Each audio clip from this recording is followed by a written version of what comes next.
signal was a test of the NOAA radio public warning system. During potentially dangerous weather situations, specially built receivers are automatically activated by the signal to warn of the impending hazard. Tests of the signal and the receiver's performance are normally conducted by the National Weather Service between 11 a.m. and noon every Wednesday.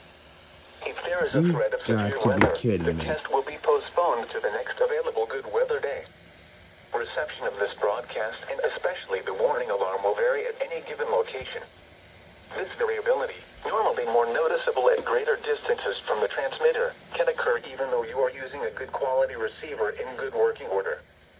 To provide the most consistent and dependable warning service possible, the warning alarm will be activated for hazardous watches and warnings for the following counties in Mississippi: George, Hancock, Harrison, Jackson, Pearl River, and Stone.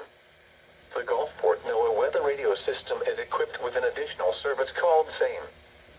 SAME is short for Specific Area Message Encoder, which activates special receivers in only the county desired. You got to be kidding me, New Orleans. They tested a nearly an hour late. The service forecast for the Mississippi coastal waters from Pascagoula to Stake Island. Rest of today, northeast winds around 10 knots. Seas 2 feet. Tonight, northwest winds around 10 knots. Seas 2 feet or less. They tested nearly an hour late. Yeah. That's crazy. They usually test at 11 a.m. Central Daylight Time. So, they tested late.